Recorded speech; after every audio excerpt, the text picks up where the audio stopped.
பாண்டியன் தங்கமையில ஒதுக்கி வச்சு சரியான முடிவு தான் அப்படின்னு நினைக்கிறவங்க வீடியோ கிளிக் பண்ணுங்க. 4 அடி கூட அடிச்சுக்க மாமா, ஆனா இந்த மாதிரி மூஞ்ச தூக்கி வச்சுட்டு போகாதீங்க, எனக்கு எவ்வளவு கஷ்டமா இருக்கு தெரியுமா அப்படிமா சொல்லுவோம். பர்ற நல்ல ஒடி மாசானத்தை நீ தானப்பா இந்த மீனா ராஜி இவங்க எல்லாம் பார்த்தனா சின்னதா தப்பு பண்ணதா கூட அதை எடுத்துக்கிட்டே பேசுவ.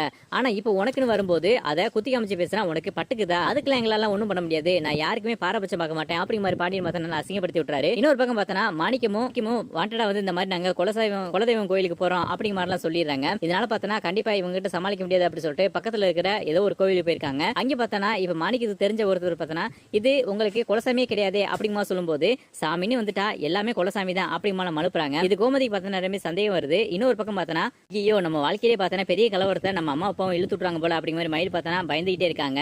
அதுபடியே பார்த்தனா அடுத்த செகண்டே ஒருத்தவங்க பாக்கியத்தை பார்த்து வாங்கின காசை கொடுக்கறதுக்கும் வக்கல பெரிய சாமி மட்டும் வந்துட்டா அப்படி மேல கத்திக்கிட்டு இருக்காங்க. யாரை பார்த்து எப்படி தரக்குறா பேசுறீங்க அப்படி மாதிரி பாண்டியன் பார்த்தனா அவங்க கிட்ட சண்டைக்கு போகும்போது ரெண்டு பேரும் ஊரை சுத்தி கடை வாங்கி தான் இந்த பிள்ளைய பார்த்தனா கல்யாணம் கட்டி வச்சிருக்காங்க அப்படிங்கிற மாதிரி எல்லாத்தையும் போட்டு உடைச்சிடறாங்க. கேட்டுட்டு பாண்டியன் பார்த்தனா காரிக்கு துப்பாத குறையா ஒரு முறைச்சு பார்த்துக்கிட்டு இருக்காரு.